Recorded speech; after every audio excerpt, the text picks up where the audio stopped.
आज की यह कहानी आपका आत्मविश्वास कई हजार गुना बढ़ा देगी, जिससे आपको अपनी जिंदगी की परिस्थितियों से लड़ने के लिए आपके अंदर ताकत आ जाएगी। तो बिना रुके दर्शकों इस कहानी को ध्यान से सुनिएगा। दोस्तों, बहुत समय पहले की बात है। एक नगरी में एक राजा राज किया करता था। उसकी एक बहुत ही सुंदर पत्नी भी थी और उन्हें एक बेटा भी था जो अब बड़ा भी हो चुका था। राजा और रानी अपनी प्रजा को हमेशा खुश देखना चाहते थे और प्रजा अपने युवराज से भी यही उम्मीद किया करती थी। और इधर युवराज भी वह हर मुमकिन कोशिश किया करते थे कि वह अपने पिता के राज्यभार को संभाल लें। जिस तरह से उनके पिता राज करते हैं, ठीक उसी प्रकार वह भी अपनी प्रजा का ध्यान रखे, अपने राज्य का ध्यान रखे। सब कुछ बहुत अच्छा चल रहा था। राजा और उसकी प्रजा सब बहुत खुश थे और खुशी खुशी अपना जीवन बिता रहे थे। लेकिन तभी एक दिन अचानक पड़ोसी राज्य का राजा, जो बहुत बूढ़ा हो चुका था, उसकी मृत्यु हो गई और उसका बेटा अत्यधिक क्रूर था। वह बहुत बेरहम था और उसे जंग करना बहुत अच्छा लगता था। जब ये बात युवराज के पिता का, तो राजा और रानी ने एक कमरे में अपने आप को बंद कर लिया और दोनों आपस में बातें करने लगे। रानी बहुत चिंतित लग रही थी और वह राजा से कहती है, मुझे अपने बेटे की बहुत फिक्र हो रही है, मुझे उसकी चिंता सता रही है। पड़ोसी राज्य का राजा, जिसके साथ हमारी मैत्री थी, अब वह नहीं रहे और उनका बेटा अत्यधिक क्रूर है, वह बहुसा नहीं कर सकता। उसके पिता और मैं बहुत अच्छे मित्र थे और हमारे राज्यों के बीच शांति का हमने प्रस्ताव भी रखा हुआ था, इसलिए वह हम पर आक्रमण नहीं करेगा। तब हमारे राज्यों में कुछ नहीं बचेगा, सब कुछ बर्बाद हो जाएगा। इतना कहकर रानी रोने लगी। तो हमारे राज्यों में कुछ नहीं बचेगा, सब कुछ बर्बाद हो जाएगा।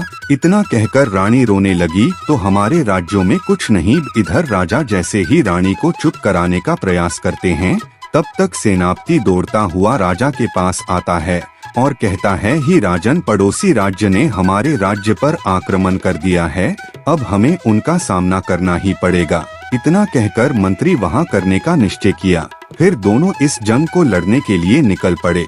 वहीं पर दूसरी तरफ युवराज, जो कि इस राज्य का होने वाला राजा था, उसे कुछ सैनिकों के साथ अलग रखा गया ताकि उसे कोई हानि ना पहुंचा सके। और उसकी सुरक्षा के लिए कुछ सैनिक भी युवराज के साथ ही थे। इधर दूसरी तरफ राजा और रानी उस जंग में अपना पूरा योगदान दे रहे थे। वह उस जंग को जीतना चाहते थे। उन्होंने हर अथक प्रयास किया, लेकिन राजा और रानी अब बूढ़े हो चुके थे। अब उनमें वह क्षमता नहीं थी कि वह इस युद्ध को जीत सके। लेकिन फिर भी उन्होंने हर मुमकिन कोशिश की और इस युद्ध को जीतने का प्रयास किया। ये दूसरी तरफ और पड़ोसी राज्य का राजा, जो बहुत क्रूर था, रानी को अपना बंदी बना लिया और उसे कारावास में भेज दिया। जब यह बात युवराज को पता चली तो युवराज फूट फूट कर रोने लगे। उन्हें यह समझ नहीं आ रहा था कि वह क्या करें। वह अपने पिता को बचा नहीं सके और उनकी माता को भी कारावास दे दिया गया। उधर दूसरी तरफ पड़ोसी राज्य का राजा क्रूरता के साथ, अहंकार के साथ भरा हुआ था। वह राज्य में आकर लोगों पर अत्याचार करना शुरू कर देता है, लोगों को बेवजह मौत के घाट उतार देता है। यहाँ तक कि उस राज्य की प्रजा भी सुरक्षित नहीं रही। लेकिन किसी तरह से युवराज के उन सैनिकों ने युवराज को उस राज्य से बाहर निकाल लिया। युवराज और उनके कुछ वफादार सैनिक अब उस राज्य को छोड़कर भाग चुके थे। युवराज ने कई दिनों का सफर तय करके पड़ोसी राज्य में शरण ली और उनसे आग्रह किया कि वह इस लड़ाई में उनका साथ दे ताकि उनका राज्य फिर से उनका हो सके। इसलिए उन्होंने पड़ोसी राज्य के राजा से उनकी सेना मांगी ताकि वो इस युद्ध को जीत सकें। लेकिन तभी उन्हें एक और बुरी खबर मिली और वह यह थी कि उस क्रूर राजा ने उनकी माता को, अर्थात रानी को, फांसी पर लटका दिया।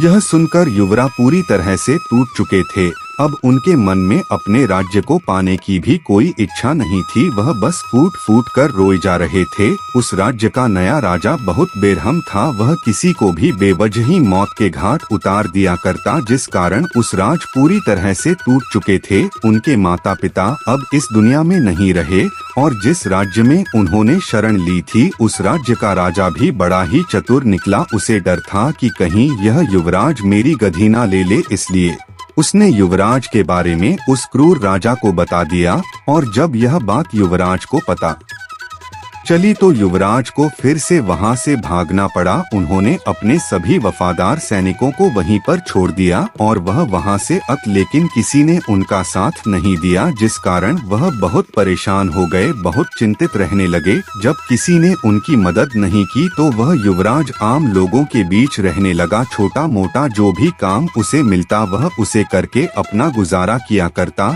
लेकिन वह कभी किसी से यह नहीं कहता कि वह उस राज्य का राजा था। ऐसे ही कई दिन बीत गए, दिन के बाद महीने, महीने के बाद साल और करीबन 5 साल ऐसे ही बिताने के बाद वह युवराज यह तक भूल चुका था कि वह किसी राज्य का युवराज था। उसने सारी आशाएं छोड़ दी थी, अब उसे किसी से कोई उम्मीद नहीं रह गई थी और अब उस युवराज को यह भी यकीन हो चुका था कि उसकी पुरानी जिंदगी से अब उसके लिए कुछ नहीं बचा, इसलिए उसने अपना वह राज्य पाने की उम्मीद छोड़ दी थी और वह एक छोटे से किसान के पास छोटी सी नौकरी करने लगा। वह उस किसान की बकरियों का ध्यान रखता था, वह उन बकरियों के पास ही सोया करता, उनका ख्याल रखता, उन्हें खिलाता पिलाता और उनकी हर एक जरूरत को पूरा करता। लेकिन दूसरी तरफ वह किसी से कुछ नहीं कहता और नहीं ज्यादा खाना खाता था। वह एकदम शांत रहता, अकेला रहता। उसे केवल एक ही चिंता सताए जा रही थी कि वह अपने राज्य को नहीं बचा सका। उसने अपने राज्य के लोगों को निराश किया है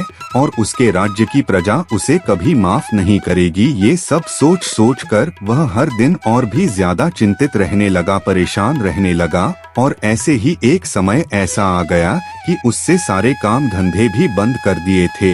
वह सब कुछ छोड़ छाड़ कर केवल इसी बात को लेकर सोचा करता, परेशान रहता।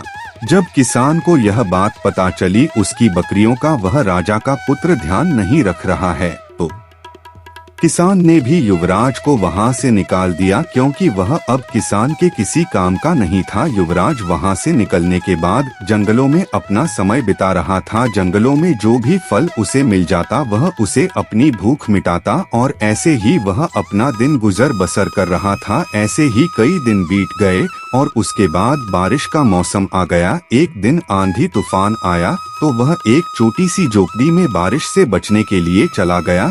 जब वह उस झोपड़ी में गया तो उसने देखा कि वहां पर 3 बौद्ध भिक्षु थे जो बैठकर साधना कर रहे थे, ध्यान में लीन थे। वह जाकर चुपचाप उनके सामने यूं ही बैठ गया। जब उन बौद्ध भिक्षु ने अपनी आंखें खोली तो देखा कि एक युवक उनके सामने बैठा है जो बारिश में भीग चुका है। उन बौद्ध भिक्षु ने तुरंत ही उठकर युवराज को शरीर पोंछने के लिए एक साफ वस्त्र दिया, सोने के लिए अच्छी जगह और एक गधा भी दिया और रात्रि के समय उन्हें कुछ भोजन भी दिया गया। युवराज उन बौद्ध भिक्षु को देखकर बहुत प्रसन्न था। वह यह भूल चुका था कि इस दुनिया में बुरे लोगों के साथ अच्छे लोग भी हैं, लेकिन युवराज को रात भर नींद नहीं आई। वह केवल उन्हीं बातों को लेकर सोचता रहा और रोता रहा। उसे केवल एक ही चिंता सता रही थी कि उसके राज्य के लोग उसे कभी माफ नहीं करेंगे। उसने जो किया है वह गलत है। उसे अपने ऊपर बहुत शर्म आ रही थी, इस कारण वश वह रात भर सो नहीं पाया और उसने यह तय किया कि सुबह होते ही वह यहाँ से चला जाएगा। वह उन बौद्ध भिक्षु के ऊपर बोझ नहीं बनेगा और न ही उनका कोई फायदा उठाएगा। जैसे ही सुबह हुई युवराज उस कुटिया से बाहर निकला, तभी उन तीनों बौद्ध भिक्षु में से एक बौद्ध भिक्षु ने उसे देख लिया और कहा, भंते कहाँ जा रहे हो? लेकिन युवराज ने उन बौद्ध भिक्षु के इस सवाल का कोई जवाब नहीं दिया। इधर पर बौद्ध भिक्षु युवराज से सवाल पे सवाल किए जा रहा था, लेकिन युवराज अपने मुख से कुछ नहीं कह रहे थे। लेकिन युवराज को उन बौद्ध भिक्षु की वह बातें अच्छी लग रही थी, क्योंकि इतने सालों में कोई ऐसा था जिसने उनका ध्यान रखा था, उनसे सवाल किए थे, जिस कारण उन बौद्ध भिक्षु का व्यवहार युवराज को बहुत अच्छा लग रहा था। इसी दौरान एक बूढ़ा आदमी उस कुटिया में आया और उसने सामने अपने राजकुमार को देखा। तुरंत उसके सामने नतमस्तक हो गया और कहने लगा, महाराज आप कहाँ थे? मैं आपको 5 सालों से ढूंढ रहा हूँ। मैंने आपकी तलाश कहाँ नहीं की। इन 5 सालों में मैंने आपको कहाँ नहीं ढूंढा। आपकी प्रजा भी आपका इंतजार कर रही है। प्रजा चाहती है कि आप एक बार फिर से अपने राज पर राज करें। यदि आप अपने राज को फिर से पाना चाहते हैं तो हम सब आपके साथ देंगे। उन्हें आपकी बहुत जरूरत है। वे आपको बहुत याद करते हैं। लेकिन उधर दूसरी तरफ युवराज मन ही मन बहुत चिंतित था। वह निराश हो चुका था अपने जीवन से, अपनी जिम्मेदारियों से। वह यह जानता था वह इतनी बड़ी जिम्मेदारी नहीं ले पाएगा। वह कई बार असफल हो चुका था, जिस कारण क्रोधित होकर वह राजकुमार उस बूढ़े व्यक्ति से कहता है, कौन महाराज? कैसा महाराज? मैं किसी राज्य का महाराज नहीं हूँ। मुझे अकेला छोड़ो, मुझे जाने दो। लेकिन उनका वफादार सैनिक उनका पीछा छोड़ने के लिए तैयार नहीं था। उसने उन्हें मनाने की बहुत कोशिश की, लेकिन युवराज मानने को तैयार ही नहीं थे। काफी देर तक प्रयासों की बात भी जब युवराज नहीं माने तो वह उनका वफादार सैनिक निराश होकर वहां से चला गया। और उसके चले जाने के बाद वह बौद्ध भिक्षु युवराज से कहते हैं, क्या तुम सचमुच एक राजा हो? यदि ये सच है तो तुम अपनी और अपनी प्रजा की जिंदगी क्यों बर्बाद कर रहे हो? इस पर वह युवराज कहता है महाराज, अब इस बात से कोई फर्क नहीं पड़ता। इस बात को 5 साल बीत चुके हैं। वे लोग मेरे बिना जीना सीख चुके हैं। मैं क्या था और क्या कर रहा हूँ, अब इन बातों से कोई फर्क नहीं पड़ने वाला। यदि मैं वापस चला भी गया तो उससे वह युवराज की यह बातें सुनकर तो बौद्ध भिक्षु युवराज से कहते हैं, भंते ठीक है, यदि तुम नहीं जाना चाहते लेकिन तुम मेरे साथ चल सकते हो। मैं और मेरे ये दोनों प्रजा भाई अपने मठ पर जा रहे हैं जो उस पहाड़ी पर है, तो मेरे साथ चलो, तुम्हें अच्छा प्रतीत होगा। तुम अच्छा महसूस कर पाओगे। इस पर युवराज कहता है महाराज, मैं जिसके पास भी गया हूँ उसने मुझे धोखा दिया है। उसने हमेशा मेरा फायदा उठाया लेकिन मेरा साथ नहीं दिया। मेरे माता पिता की हत्या करने वाला वो क्रूर राजा अब तक मुझे तलाश कर रहा है।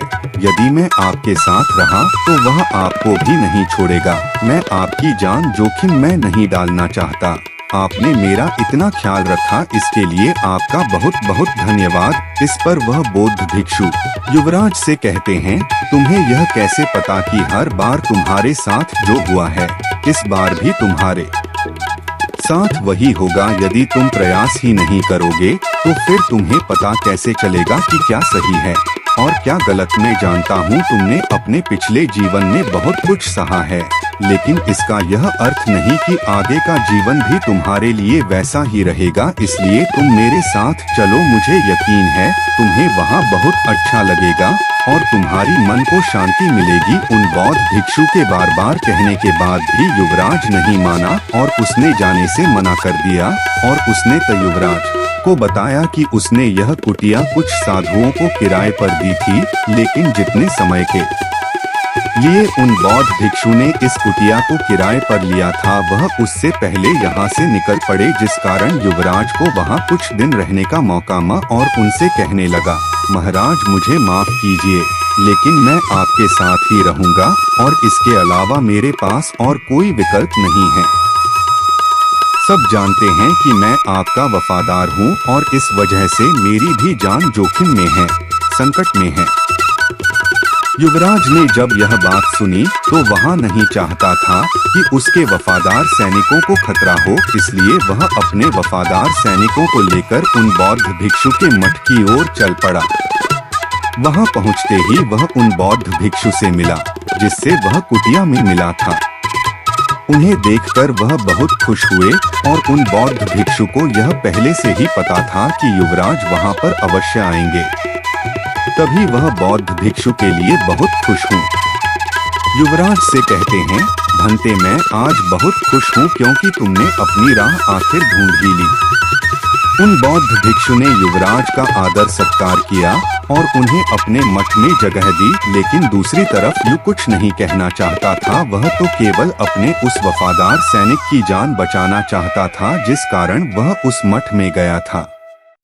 अगले दिन वह बौद्ध भिक्षु युवराज के पास पहुंचते हैं और उसे कहते हैं, भंते तुम एक राजा हो तो तुम क्यों? युवराज ने कुछ भी जवाब नहीं दिया, उन्होंने बस अपना सर झुका लिया। तभी वह बौद्ध भिक्षु युवराज से कहते हैं, भंते तुम्हें ऐसा क्यों लगता है कि यदि तुमने फिर से कोशिश की तो तुम नाकामयाब रहोगे? यदि तुम कोशिश ही नहीं करोगे तो तुम कैसे जान पाओगे कि तुम सही हो या गलत? उन बौद्ध भिक्षु की ये सारी बातें हैं। यदि आप चाहते हैं तो मैं यहाँ से भी चला जाता हूँ। इतना कहकर जैसे ही वह युवराज वहाँ से जाने के लिए निकालने लगे, तभी वह बौद्ध भिक्षु युवराज से कहते हैं, भंते तुम्हें यदि तुम नाकामयाब रहोगे, तुम नाकामयाब तुम्हें क्या करना है ये तो तुम्हें ही पता करना होगा, ये तो तुम्हें ही समझना होगा। ये मैं तुम्हें नहीं बता सकता क्योंकि तुम्हें अपनी राह खुद ढूंढनी होगी। मैं तो केवल तुम्हें मार्ग दिखा सकता हूँ और उस पर चलना तो तुम्हें ही है। इतना कहकर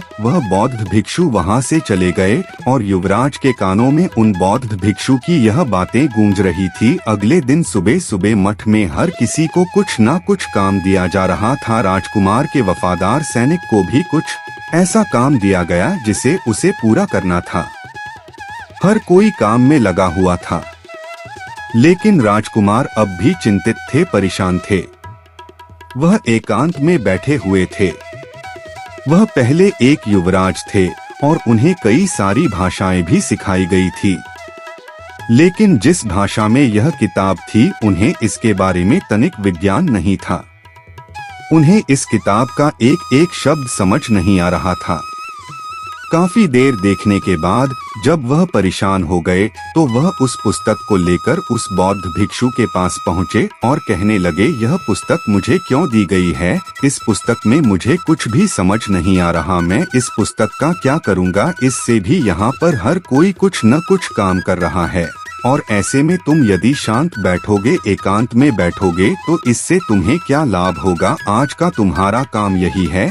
इतना कहकर वह बौद्ध भिक्षु वहाँ से चले गए। यह देखकर युवराज को लगा कि मानो वह बौद्ध भिक्षु उससे नाराज हो गए हैं, इसलिए उसने अपने काम को पूरा करना ठीक समझा। उसने उस पुस्तक को उठाया और उसके एक एक शब्द समझने का प्रयास किया। उन्हें जोड़ते हुए उसने उस पुस्तक को पूरा पढ़ा, लेकिन इसमें काफी समय बीत चुका था, जिस कारण युवराज को लग रहा था यदि मैं अब उन बौद्ध भिक्षु के पास जाऊंगा तो वो बौद्ध भिक्षु मुझसे नाराज होंगे, क्रोधित होंगे। लेकिन फिर भी उसने किसी तरह से हिम्मत जुटाई और उन बौद्ध भिक्षु के पास पहुंचा। वह फिर तुमने कहा फिर कैसे इस पुस्तक को पढ़ लिया? इस पर वह युवराज कहता है कि मैं एक युवराज हूँ और मुझे पहले से ही कई सारी भाषाएं सिखाई गई थी। मैंने उन्हीं का इस्तेमाल किया। धीरे धीरे इसके एक एक शब्द को समझना शुरू किया और मैंने उनके शब्दों को समझा, उसे पढ़ा और उसके अर्थ को समझ पाया। इस पर वह बौद्ध भिक्षु खुशी खुशी युवराज से कहते हैं,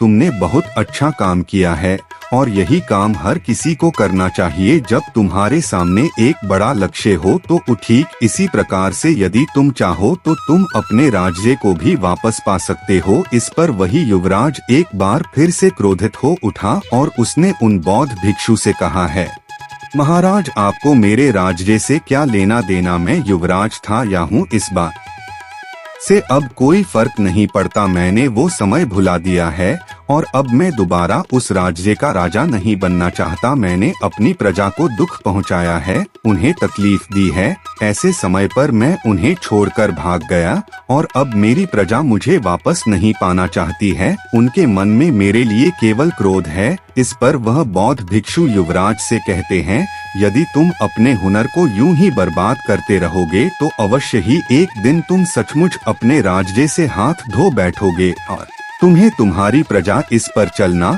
तो तुम्हें ही होगा, मुझे अपना काम करना ही होगा ताकि तुम अपना काम कर सको। काफी देर बाद युवराज ने उन बौद्ध भिक्षु से कहा है, महाराज लेकिन मैं बार बार असफल रहा हूँ, इस बार कुछ अलग कैसे हो सकता है। मैं हार हार के थक चुका हूँ, परेशान हो चुका हूँ। मैंने कई तरीके अपनाए अपने राज्य को वापस पाने के, लेकिन किसी ने मेरा कोई साथ नहीं दिया। हर किसी को लगा कि मैं यक्लाप कोई षड्यंत्र रचने आया हूँ, जिस कारण मैंने जिस राज्य में भी मदद की गुहार लगाई, हर किसी ने मेरे बारे में उस क्रूर राजा को बता दिया और उस वजह से मुझे हर जगह से भागना पड़ा। और आखिरकार मुझे ये समझ नहीं आ रहा था कि मैं क्या करूं, कहां जाऊं, किससे मदद मांगूं।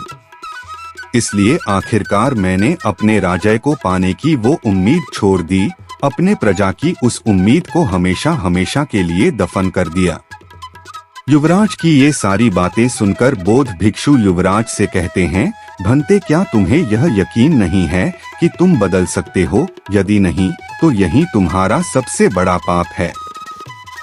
तुम्हारे साथ अतीत में जो कुछ भी हुआ, तुम सिर्फ उसी के बारे में सोचते रहते हो। तुम्हें लगता है कि तुम्हें हारे हुए इंसान हो, तुम्हें लगता है कि तुम्हारे साथ वही होगा जो आज तक तुम्हारे साथ हुआ है, जो तुम्हें आज तक अन्न नहीं है। तुम यदि चाहो तो तुम आज भी अपने उस राज्य को पा सकते हो, अपने प्रजा को फिर एक बार खुश कर सकते हो, उसकी उम्मीद को जगा सकते हो, लेकिन इसके लिए तुम्हें अपने आप को अंदर से परिवर्तित करना होगा, तुम्हें अपनी जिम्मे परिवर्तित करना होगी। इतना कहकर वह वहां से चले गए। लेकिन उन बौद्ध भिक्षु की वो सारी बातें युवराज के कानों में गूंज रही थी। युवराज ने उन बौद्ध भिक्षु के आखिरी शब्दों के बारे में बहुत सोचा और अगले दिन वो वापस ये सारी बातें वहां पर उपस्थित युवराज का वह वफादार सैनिक सुन रहा था। वह तुरंत ही आकर युवराज से कहता है, हाँ महाराज, वह अवश्य ही हमारा साथ देंगे, क्योंकि आप ही उस राज्य के असली राजा हैं और वह आपकी पहचान आपसे छीन नहीं सकते। इस पर वह युवराज कहता है, तुम सही कहते हो, लेकिन मुझे यह समझ नहीं आ रहा कि मैं कहां से शुरू करूं। तभी वह बौद्ध भिक्षु युवराज से कहते हैं, लगता है तुम यह भूल चुके हो कि अपने लक्ष्यों को छोटे छोटे भागों में विभाजित कर देना चाहिए और उसके बाद उन छोटे छोटे लक्ष्यों की और आगे बढ़ना चाहिए। उन बौद्ध भिक्षु की यह बात युवराज को अच्छी तरह समझ में आ चुकी थी। युवराज और उसके वफादार ने कुछ पैसे इकट्ठे किए और अपने लिए कुछ वफादार सैनिकों को खरीदा। ऐसे ही वो अपने छोटे गांव जाकर अपने लिए सैनिकों को इकट्ठा करने लगे